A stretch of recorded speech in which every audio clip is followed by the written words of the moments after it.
Hello, you beautiful souls, and welcome to another week of Awaken and Align.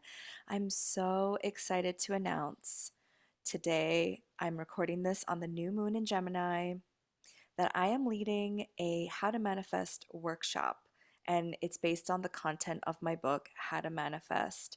We start on Sunday, July 23rd for 40 days, and this is the period during the Venus retrograde in Leo, which also happens to be 40 days. And if you didn't know, I actually wrote my book, part of my book, during the Venus retrograde in Capricorn that was around January of 2022. So it's a very potent time for doing this kind of work.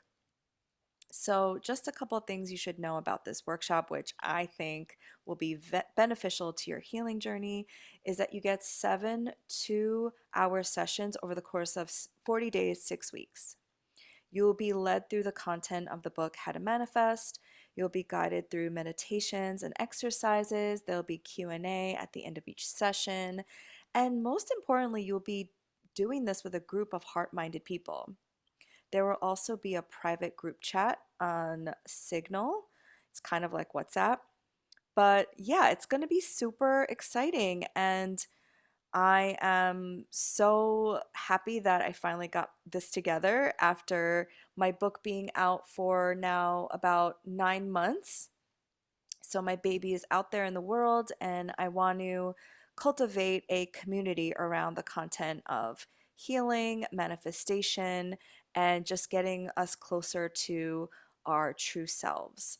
So, if you want to learn more about this or register, you can head to the show notes and you can always email me with any questions you may have. Hi, Sheena. Welcome to Awaken and Align. So good to have you. Hey Laura, it's so great to be here. I'm so honored and I'm so glad we got to reconnect. I know the last time we spoke was actually you were a guest on my podcast. Yes, we were just thinking back, a very Mercury retrograde moment of when that was. And you said it was 2018, so that was like 5 years ago. Yeah, either 2018 or 2019. I think that's when we had a podcast interview, which was so crazy. Because you were the first podcast I had ever done. And I really believe that was the seed that kind of launched my podcast and what I do today. So you were planting seeds without knowing it, maybe. Oh, thank you. I'm glad I got to be part of that journey. I know podcasting is, I love podcasting. When I first started, it was really challenging because there was hardly any Asian people podcasting. There was like one person, and I said, okay, if he's doing it, I'm gonna go for And it. I love that you said he because it was a very male dominated industry Yeah. back then. Yeah. Yeah. So it's nice to see, more of our community creating more podcasts, media representation, because it's so important now more than ever. Yes, exactly. And thank you so much for, and I know I'm speaking to the past versions of us, but you have no idea how maybe pivotal that year was for me. And just being able to share my voice and share my experience with people was maybe the first time. And so thank you so much for allowing me to do that on your platform. And I'm just so grateful because now I get to return the favor with your new book that's coming out. But let's just put a little pin on that for a second because you started your journey with the Tao of Self Confidence, which is the name of your podcast as well, because of your own experience going through this. So just give us a little background, like your origin story. You could go far back as you want. And how did you decide that this was the thing you wanted to talk about? Yeah, and thank you so much. I was so grateful that you came on the podcast and share your story. So I feel honored that I was the first one. So a little bit about me. I was born in the Philippines. I moved to Canada with my family when I was 7. And everything really stemmed from growing up here in Toronto. It's a very multicultural city. But media wise, there was no one that looked like me on media, no one on TV, on magazines, on billboards. So I always felt ashamed of my own culture. I wanted to have blonde hair and blue eyes, changed my name to Heather to assimilate to Western culture. And it wasn't really until my 20s where I decided to dye my hair back from blonde to my original hair color, where I finally embraced being Asian. And in 2015, when I was dealing with my own confidence issues, I was specifically looking for resources that catered to Asian women. And of course, there wasn't any. So, of course, a part of me thought maybe something's wrong with me because I'm the only one dealing with this. But I know culturally, we're not allowed to talk about our feelings, what we're going through. And representation was still very important for me because there was hardly, any stories of Asian women who are forging their own path, who are bosses, who are just doing amazing things. And so that's how I started the podcast. I wanted to create a platform, but I didn't know what that platform looked like yet, right? I mean, I was like, I didn't want to blog because, everyone had a blog. I didn't want to do video because it's a lot of work. But then podcasting came and I didn't even know what a podcast was. And I was like, that makes a lot of sense, right? I can just talk. People can download it and listen to it at any given moment if they're jogging, stuck at traffic, preparing a meal for their kids. It's the best way to consume audio, right? And once they hit subscribe, they get a notification when a new episode comes up. So I started podcasting. Well, I really didn't start podcasting. A little part of me still kind of resisted because, imposter syndrome comes up, right? And you're like, who am I to start this? What if people laugh at my voice? What if they think it's stupid? So, I'm glad that I surround myself with people who encourage me to do it because if it wasn't for them, I wouldn't be here today. And so, really, it really came from my childhood and realizing that I don't want our current and future generations to go through what we went through, not having that representation, not having role models to look up to, because representation does matter. It matters every single day. When you look at Everything Everywhere All at Once, such an amazing movie, be able to break barriers in Hollywood, which is great. But now we got to break barriers in every other industry, right? We got to continue that narrative. Hmm. I always tell Asian American women specifically that a lot of our lack of self confidence and our imposter syndrome comes from like the colonizer mentality because Philippines was colonized, Yep. Korea was colonized, and here in the United States it's just global, right? And a lot of that is decolonizing and reclaiming our birthrights and our ancestral spiritual practices and languages and like everything. It's a process of reclamation. Have you found that in your own journey of self-confidence? Because I'm sure in your own healing journey, you were like, why am I even comparing myself to Heather? You know? Yeah, for sure. I mean, I look at it and I was like, why didn't I love myself the way that I was, right? And it does stem from, colonization, especially in the Philippines, right? If you have fair skin, you're considered beautiful. And so whitening products is huge in the Philippines. Actually, not just in Philippines, but everywhere in Asia, right? It's a multi-billion dollar industry, so it goes beyond just our community, right? It's for all cultures. And so, all of this really stems from Western civilization thinking we look more beautiful if we had lighter skin. Even for Chinese women, they get a like surgery to have an eye on their eyelid, and so that's really prevalent. And people never understood why we did that, right? I didn't do that, but why that was such a big thing.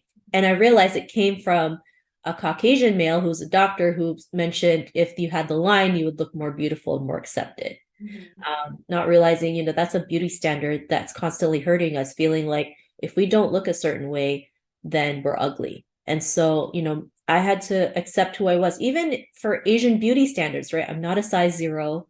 Mm-hmm. I don't have pearly white skin. And I had to learn to accept myself within that as well, right? Because we're always seen as a monolith. We're always seen as very skinny, flat nose, small eyes. And I had to accept that we all are made beautifully and differently. And that, Asian population alone is a very diverse culture, right? Over 50 languages, different cultures, things like that. And that's why it's so important to create representation to showcase that we all don't come from China. There's other countries out there, there's other languages, there's other beautiful islands that you can explore. Because it's crazy. Like even as I was writing my book that's coming up, I Googled, traditional Asian cultures. And the first thing that popped up was here's some Chinese traditions to look at or something like that. But it said Chinese. And then it's like two Caucasian people in like Chinese like clothing. And I was like, seriously, Google, like it's 2022 and this is what we're dealing with. Yeah. So that was like hopefully the algorithm has changed, but it's like these things really stop us, right? Even back then, when I would Google like Asian women, the first thing pops up is like yellow fever, how to Mhm. date Asian women, how Caucasian women can find a beautiful Asian wife. And it's like, is that all we're good for? Mhm. We're more than that, right? And so this is why it's so important to, create better representation, to dismantle the negative stereotypes so that we are taken seriously. Mhm. Yeah, because Asian people, I read statistics last AAPI month. It's like we're like more than what 1 billion or 2 billion people globally, so we're like the global majority. But a lot of people think that Asian means East Asian, and Yeah. people forget about like India and South Asia and the Middle East. And it's like, hello, there's over 150 countries that make up Asian Yeah. countries. But I think with the prevalence too of like Korean K-pop and K-drama, the I guess the counter to that is in Korea it's called lookism. Hmm. It's like what you were saying, like the plastic surgery of making everybody have like the thin nose, the pearly white skin, the eyes. It's like there's also discrimination, and people won't get jobs if you don't look a certain way. And I think that's the toxic side of Eurocentric beauty standards imposed upon Asian people. But I think what you said is true. It's the more people get that representation, it's like, oh wait, um, and it's coming. It's like so exciting because it's coming more towards American culture. I know in Coachella they had their first, I think, Punjabi artist, Oh, nice. which is like, what? That's so cool. And like even in the Grammys or Oscars, they had so much more representation with everything everywhere all at once. And it's an exciting time. But like you said, I think our generation, the millennials, we didn't have that. So it's like now I feel like it's a healing moment to finally see that coming out. Yeah, for sure. And then also paving the way for our next generation to show them like you don't have to be what society tells you, right? Especially in Asian culture, Asian women are always, told that they just need to get married, have kids, and never rock the boat, right? Mhm. Like they ingrain this, and it's like if you're not married, then you're an outcast or something's wrong with you. Not even realizing like, there's a lot of arranged marriages that happens. Child marriage is still prevalent. People don't realize, some people who are married are in bad relationships where the husband controls the finances or there's domestic abuse or sexual abuse. Nobody ever talks about that because the most important thing as a woman is you need to get married. Not that getting married is a bad thing. Of course, if you marry the right person, it's great. And that's what I want for every single person. But a lot of people get married for the sake of getting married. And that's where everything kind of like falls apart. Mhm. Wow, I felt that so deeply because my grandmothers had to get married because then they would have been sold off for Japanese comfort men for the military. Yeah, In an instance, like I understand why they're like that because for a lot of Korean women, and this wasn't that long ago. This was I like 50 know. years ago, which is so crazy to me. Yeah. They had to survive. So now it's kind of like, okay, that was necessary, but we don't need to adopt this going forward. Yeah, yeah. And Move even that, on. even the history of comfort women is like appalling, and it just, I know Korean women were, one of the biggest populations, but I know in the Philippines too, there was a lot of comfort women too. And I remember watching a Korean movie called I Can Speak, and it was about this old lady who wanted to learn to speak English so that she could go to America and share her story about being a comfort woman with her best friend at like 14 or 15.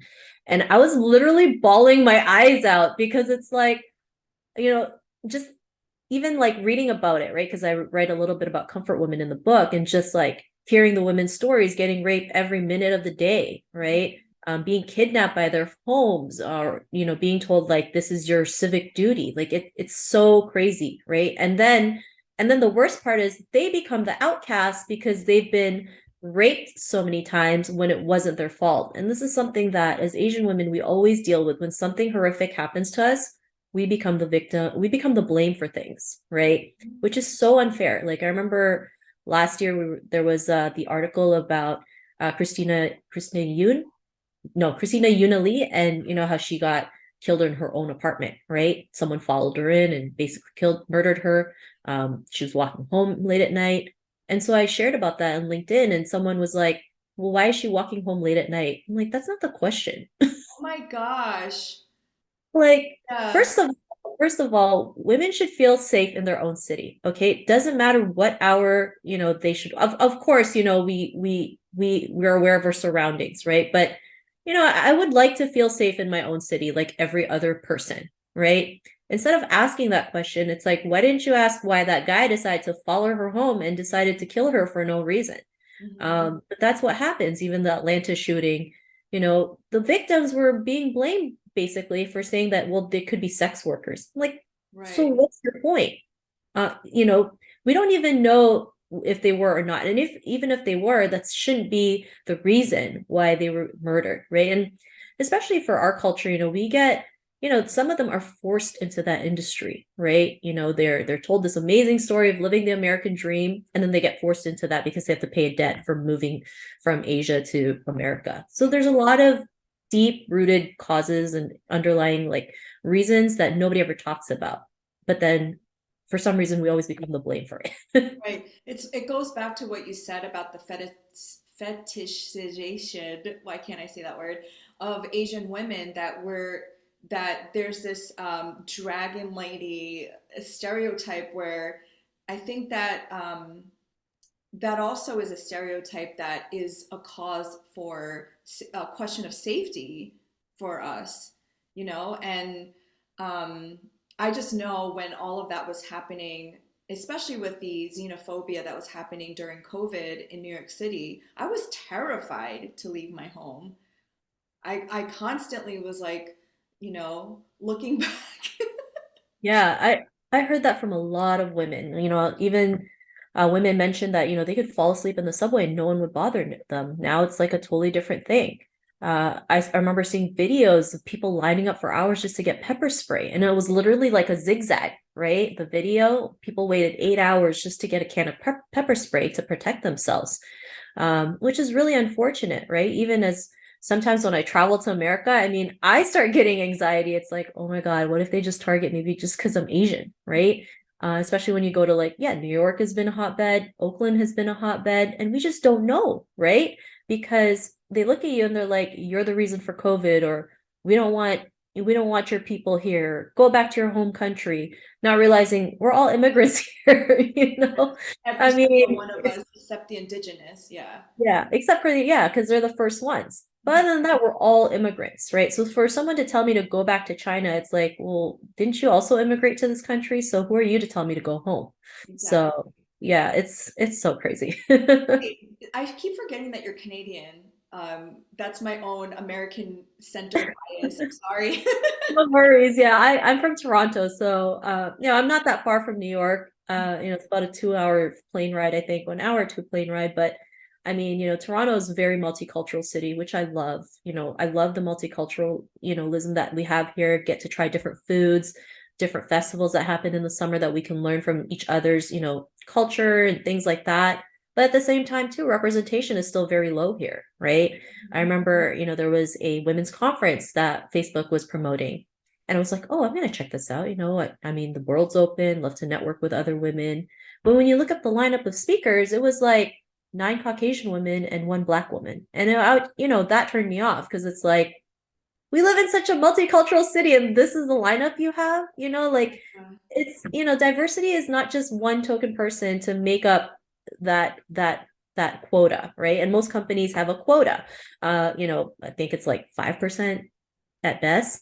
Um, and the diversity is usually in the lower level and not in the higher level, right? If you look at the hierarchy of companies, like it's still, Caucasian people are at the top.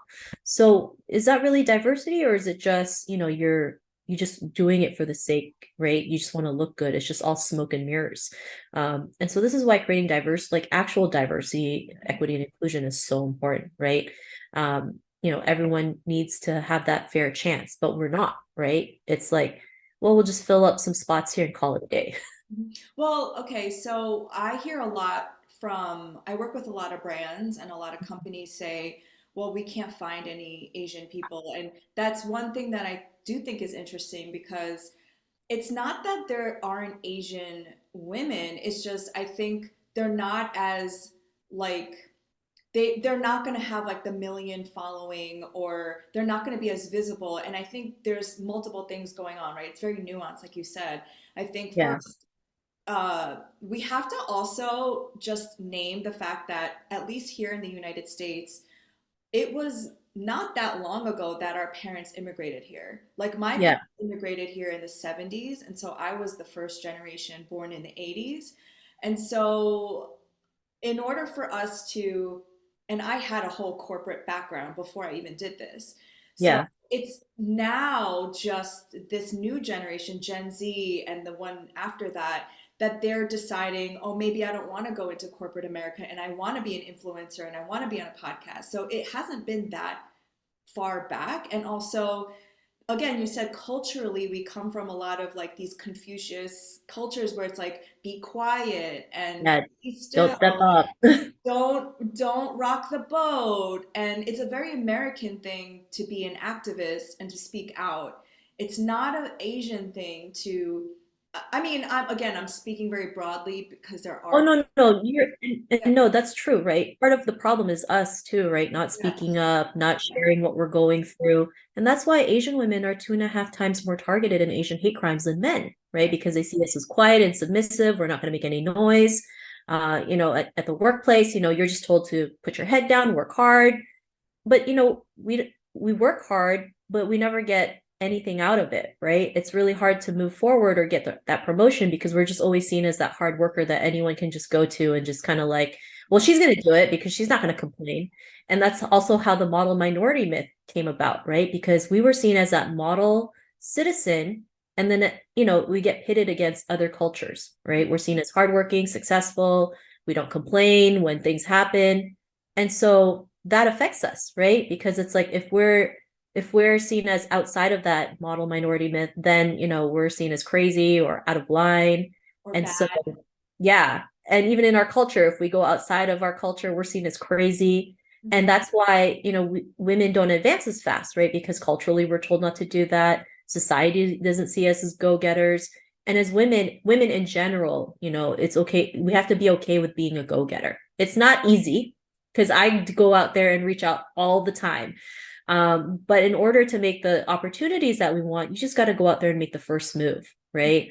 Um, you know, Most of the time we're always waiting for something to happen. And, Hollywood doesn't help when you see like Disney movies where the prince saves the princess and, we're waiting for a savior. But in Mhm. real life, it's up to us to make that decision. Like, how bad do we want it, right? Because men are willing to go out there and take action, make mistakes, show up as imperfect. And that's why now, we face a huge confidence gap because even if they're 40% ready, they're going to go for it. But if we're 110% ready, we still hold back because of how we perceive ourselves. I always say that I channel the confidence of a mediocre white man, because Yeah. I worked with them, and literally they will show up like not as ready. They will show up as like not as smart, and Yep. they will literally ask for that raise. They will go after the girl. They will go after anything. And I'm like, if we could just channel a little bit of that energy, Yeah. we would accomplish so much. So you came from not having confidence. And then how did you cultivate that within yourself? Like, what did you do to now be able to reach out to people? Yeah, having this podcast really helped me out, being able to reach out for guests, that I've never met before. Just reach out to them and just look at their profile sometimes and be like, oh, she would be great on this kind of like, I saw your profile. It's like, oh, I'd love to interview her.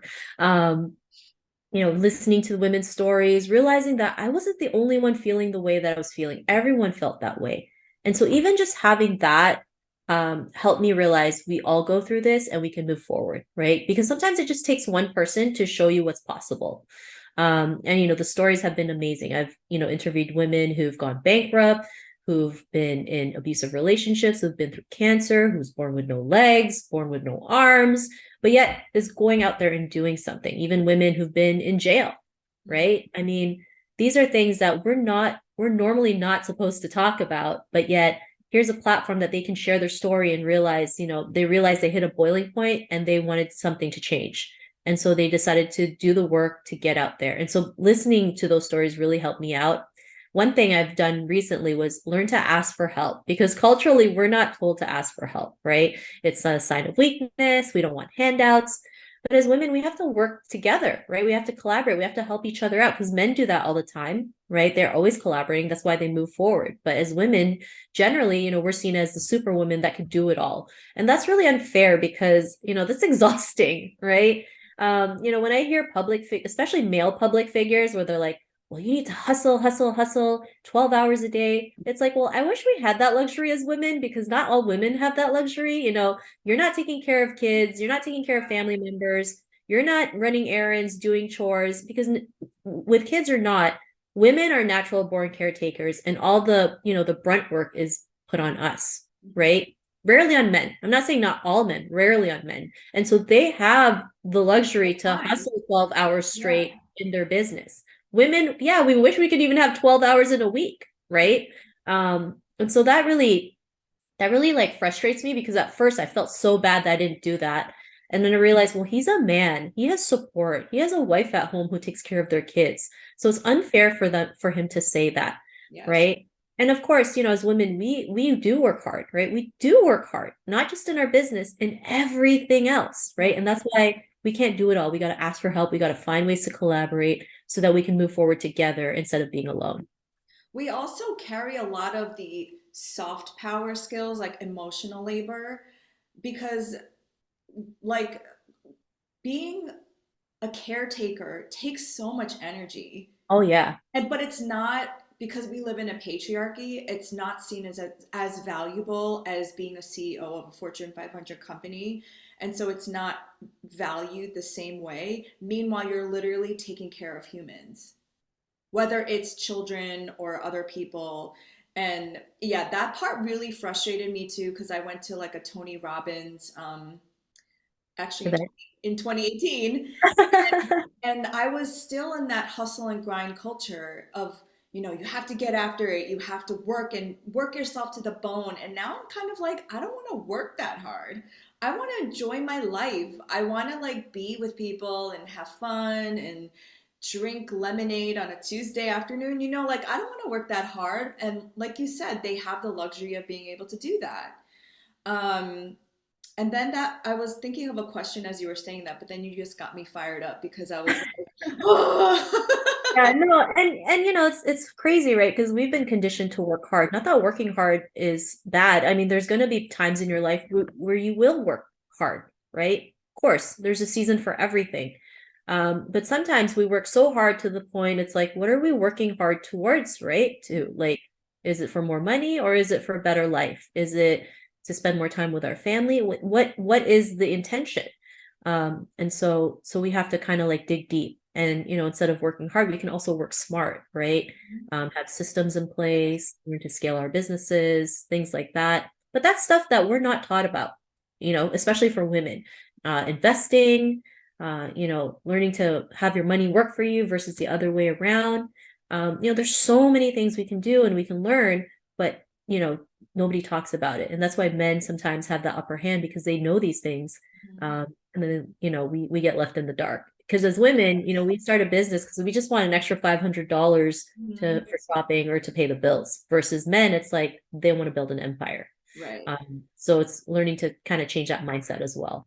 Mhm. You've interviewed over 800 women. First of all, bravo. Thank you. Like, how did you even find 800 women? And you said there, I'm sure throughout your years of interviewing them, there were like common themes.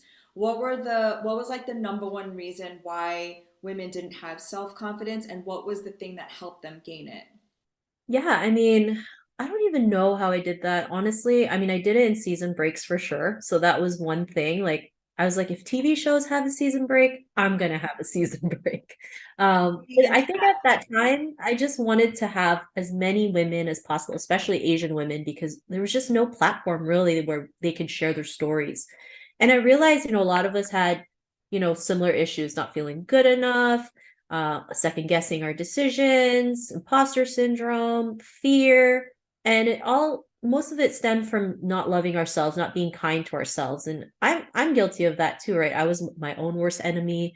I'd look at the mirror and I'd be like, oh my God, now I got love handles hanging out. I look so ugly, right? Or I make a mistake, like, you're so stupid. How could you do that? Yeah. Right. And so learning to love ourselves unconditionally, the good, bad, and ugly, because we've also been conditioned that we have to be that perfect person when that's unattainable. So learning the good, bad, and the ugly, and learning to love myself unconditionally and give myself space and be my own best friend. Because you would never tell your best friend that she was ugly, right? You would tell her she's beautiful. You would never get mad at her. I mean, you would, find ways to comfort her if she's having a hard time. And so we have to do the same thing to ourselves. We have to be our own best friend. We have to learn to love our own company, right? And that's a little uncomfortable at times when you've never done that, right? Going out to watch a movie by yourself or even have lunch by yourself. It's like you feel like a loser, but really sometimes you just need to do that. It's nice, it's fun, it's therapeutic at times, right? You just need that time to yourself, whatever that looks like. Even if it's 5 minutes to like watch a YouTube video or take a walk outside. I think that's really important. Like self-love is really important because how do you expect other people to love you if it doesn't start with yourself? And then you attract, that type of person that you like, when it comes to self-love, if you don't love yourself, you're going to attract the same person or someone similar. So we have to start with ourselves. We have to start working on ourselves. Self-love and self-care is really important.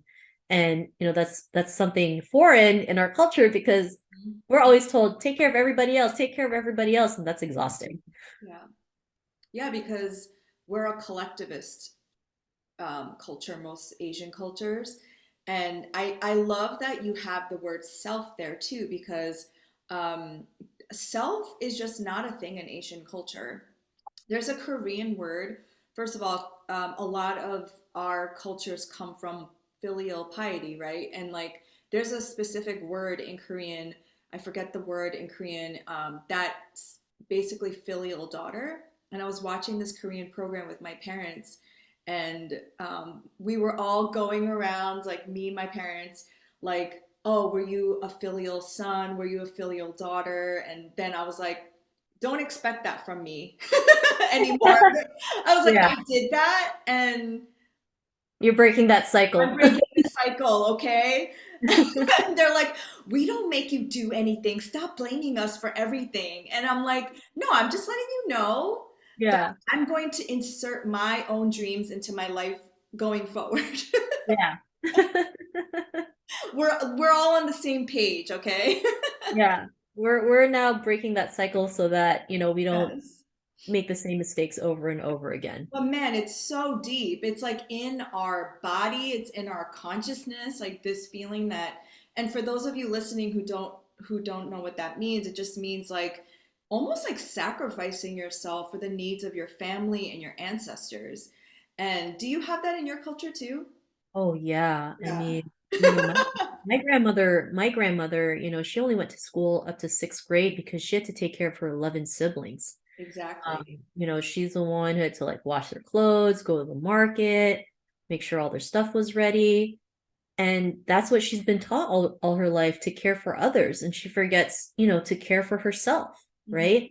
And I know back in the day it was totally different, but this is why like we like intergenerational trauma is so prevalent, right? They say it goes 4 generations deep. I think for us it goes way deeper. I think it's like 7. I think it's like 20. We've been conditioned generation after generation after generation that we have to take care of everybody else, right? Before us, yeah. Yeah. And so, now we're here saying, well, we'd actually be better if we start taking care of ourselves. So then, we have the capacity to care for others, right?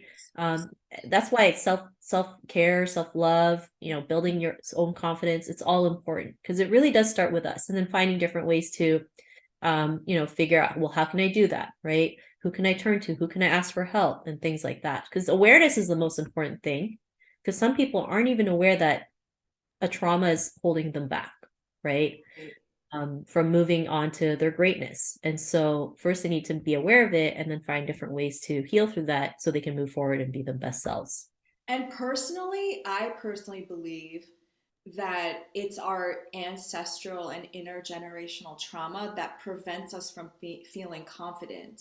Oh, yes. Because Yes. there's so many layers to trauma, right? It's our parents' trauma, usually from immigration in general, coming to this country and facing racism and having to start over, right? And then our own trauma, and then our ancestors' trauma, because a lot of them had to go through war and Yep. colonization. And then it's like also the trauma of being a woman and not having a choice and not being able to have sovereignty and agency over your life.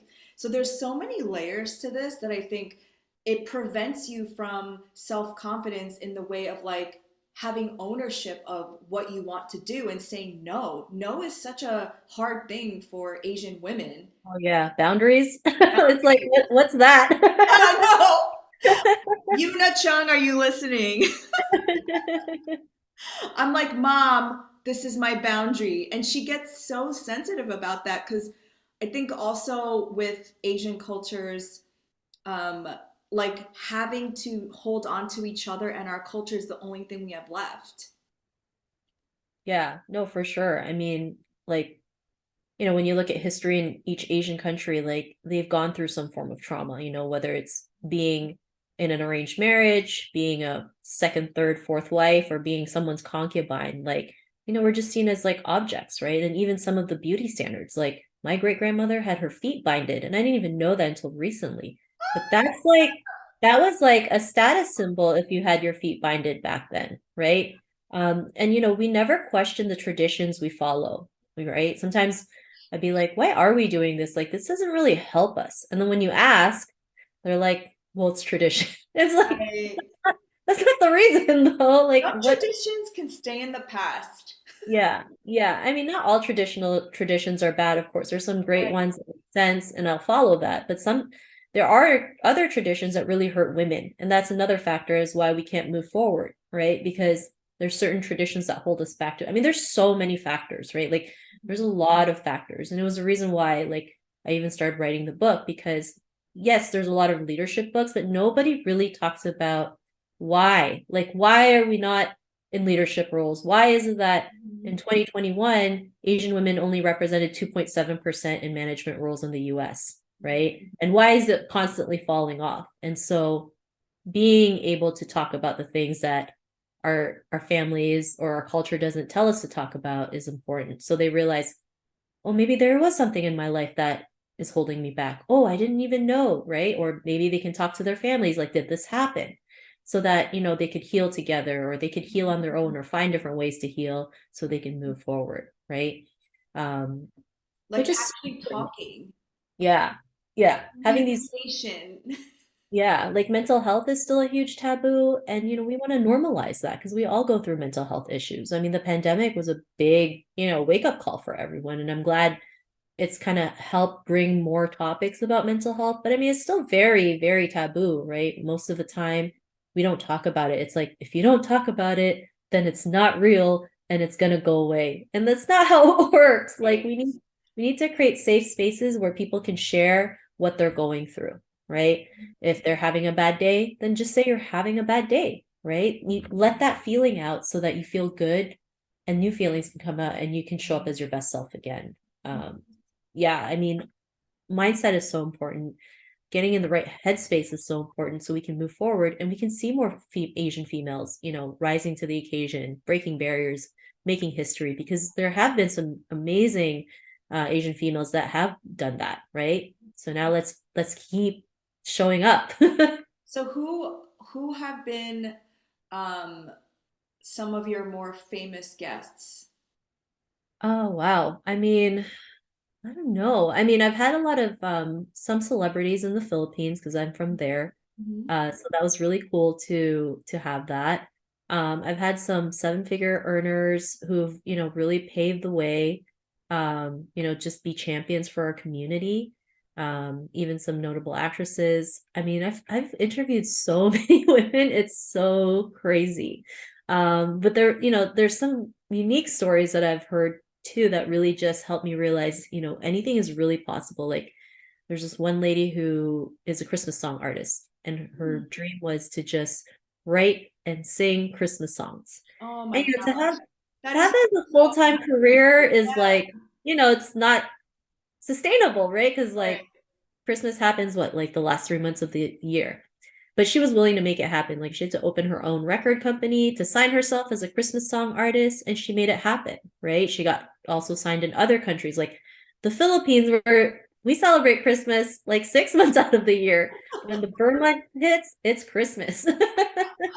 But it just goes to show it's like, what are you willing to do to make it happen? And, as women, we're very resourceful, but we forget that, right?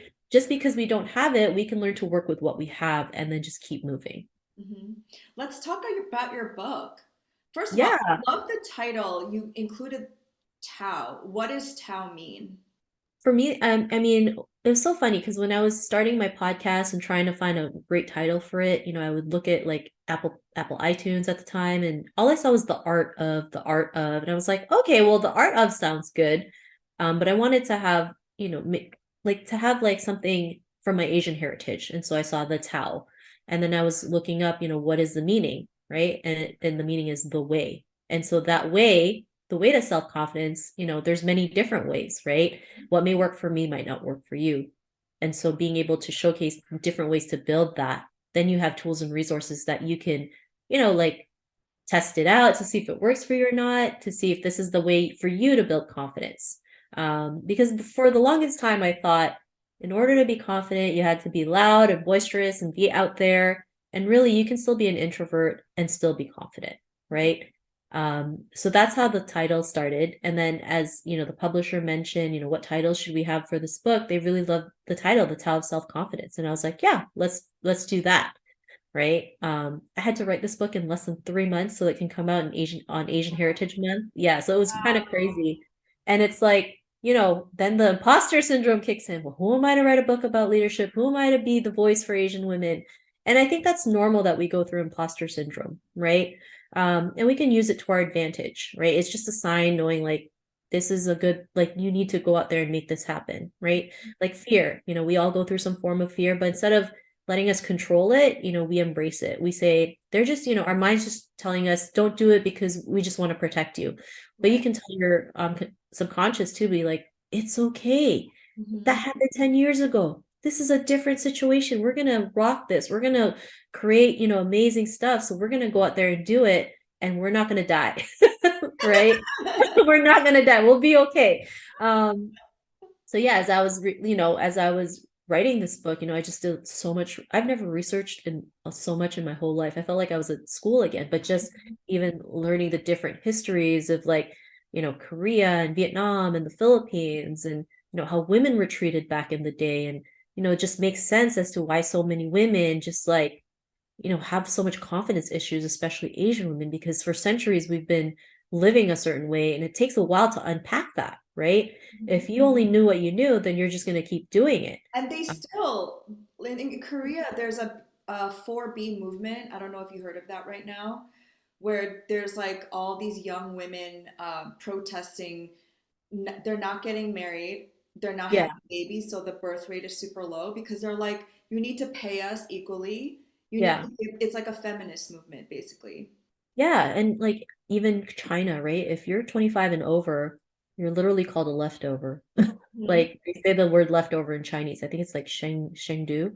Mhm. Um, but it doesn't matter if you've graduated from college and have an amazing job, you're still an outcast because you're 25 and over and still single. Mhm. Um, and then in Japan, they have a similar term, but they call it Christmas cake because after Christmas, like it, these That's things, crazy. Yeah. it's it's hurtful. Like, because if men were 25 and over and single, they're like, Bachelors. yeah, they're Yeah. awesome. They're cool. But as women, we're like Cat lady. degrading and something's wrong with us. And it's like, and then, and then unfortunately, other women also play into that role thinking like, oh, you're not married. Something must be wrong with you.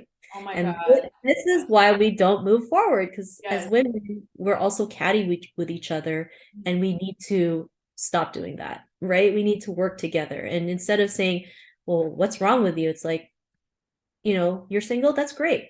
Why can't, instead of Or like, or what's wrong with the men? Why is yeah, nobody looking at the men? They're always looking at the women, and I'm kind of like, well, we're maybe, always the blame. We're yeah, always the maybe blame. it's the men that need to like get their shit together. Yeah. So yeah, just yeah, learning about that, even like analyzing different movies that really showcase like what intergenerational trauma looks like. Um, just like Korean dramas, are great at storytelling, really great at, taking a situation and realizing like we can really connect with that, whether it's bullying, mental health, the pressure to be perfect. Those are all like great examples to showcase like, yeah, I get that, because I've been through it. In fact, I have a friend who utilizes K dramas to promote mental health and has created a huge platform out of it because the storytelling in Korean dramas are just compelling, They're right? so good. They're Yeah. just amazing. And I'm just like, and then I look at American shows and I'm like, like, well, why didn't I just start watching Korean dramas like way No, before? they're like Like, 20 episodes an hour each. yeah, yeah, Netflix could never. yeah. And so yeah, just really bringing out those issues that we never talk about so that not only we know about it, but everybody else too. And then finding tools and resources to move through that, to heal, talk about self-love and different ways to build that confidence, right? Mhm. So really, let's start from the beginning and then we can move forward. So that's really what the book is about, really just a guide to start, peeling the layer of onions Mhm. we've had. Because if we don't go deep, we're not going to show up as our best self. It's like Yeah. if I wanted to learn karate and I still think I can't give the best kick, no matter how many times that person's going to teach me how to kick it, it won't work because I don't believe in myself. Mhm. I always like to say it's you're working your way backward. You're seeing the root cause of like why you don't feel confident in the first place. And confident is such a broad term for just not showing up as your authentic self and feeling like you're not good enough. But there's a root there that needs to be healed. And Yeah. unless you get there, you're just going to it's going to manifest in other ways that maybe Yeah. aren't as helpful. Yeah. And you're just like kind of like wandering aimlessly, right? Thinking, what's wrong with me? Not realizing, there's something in our past, some trauma, not even our own, it could be our ancestors that's like hindering us from moving forward to become our best self. So Hey, it could even be something from your childhood yeah, for because sure. I'm Asian American, born and raised in New York, but I still have faced racism. Yeah. Even though it's like I'm from this country, born here, I still got the where are you from kind of thing. Shouldn't you go back to your country kind of thing. So it could have even happened as recently as like when you were a kid. Yep, for sure. I mean, in the Philippines, I failed kindergarten for coloring outside the lines, so nothing can be more traumatic than that. Hey, yeah. So I think it's really important. I think this journey is really important because I think what you were saying is so many of us could be in leadership positions and even in media, but there's something hindering us, which we need to heal Or even be made aware. So, or because be aware of, right? a lot of us aren't even aware that this is what's stopping us. So, Right. for me, I hope this book is the start of something different, right? It's the start of this conversation that Asian women can be leaders, and it just sometimes needs a little bit of inner work, right, to get there. I think everything starts at feeling safe. Yeah, And nervous system regulation and getting your body to feel safe in the moment. Because so many of us, since we were little, I mean, we all had, not all, but most of us have had immigrant parents or parents who were dysregulated in some way. And so we're all kind of like, just trying yeah, to survive. it's on to us. If I could offer anything to help other people listening to this, it's getting, first of all, self care and self confidence is not selfish. It is getting to a place of homeostasis and balance within yourself so that you can give to others. That's like number one. And number two, this is your life. Like I remind my parents of this all the time. Like you decided to have me, and I don't owe anything to you other than being the best person that I can be. And I think a lot of us feel this like the filial thing, like this obligation towards our parents because they sacrificed everything for us. Yeah. And I hear that so many times. We Yeah. I mean, sacrificed everything. it's like the opening line for Turning Red, she's like, Yes. my parents did everything for me, and all they ever ask is I do everything they tell me to do. Oh my God, it's so funny because when we first got on here, I noticed that I was wearing green and Sheena was wearing red, and I never wear color, as all of you know. And Sheena said, "Well, why don't you tell them why you wear red?" Yeah. Yeah. So, first of all, red for me is my confidence color, right? When I have low self-confidence, because I do, I wear something red to kind of help me boost that. And there's studies where colors can help you boost your mood. And then also culturally, in Chinese culture, red is a happy color. So we wear them when we celebrate a birthday. When it's Chinese New Year, we get a lucky red envelope. So it's also a sign of abundance. And so that is how I kind of honor my own culture and show up as myself. I was like, this is going to be my color. And it's so funny when I go to my aunt's houses for lunch or dinner, they're always like, is it your birthday today? Oh, why? She's like, why are you wearing red? Like, are you celebrating your birthday? I was like, well, it's my birthday every day. So, Yeah, that's so true. Yeah, our yeah, door is painted red for feng shui and like bringing in abundance. yeah, Yeah, I love that color on you. You just reminded me because you mentioned Turning Red, and that movie is so good because yeah, it literally talks about everything we're talking about today. yeah. No, for sure. It's definitely a great movie. And it's set in my city. So, That is, oh my God, I didn't know that. I forgot. yeah. That's so true. Um, so when is your book available for us to buy and read? Because I cannot wait to read this. Yeah, for sure. Actually, the book is you can pre-order the book right now. So it's launching May 23rd. But if you pre-order the book, you can send a screenshot of the order, and I have some digital bonuses that come with it. So I have an ebook called 101 Ways to Boost Your Self-Confidence, and also a self-talk tape that can help with your mental tune-up. So you can email that to me, or you can send it through my website, or you can find me on social media. If you look up Sheena Yapchan, I'm literally the only Sheena Yapchan on the internet. So And, yeah, and your podcast comes out like right away.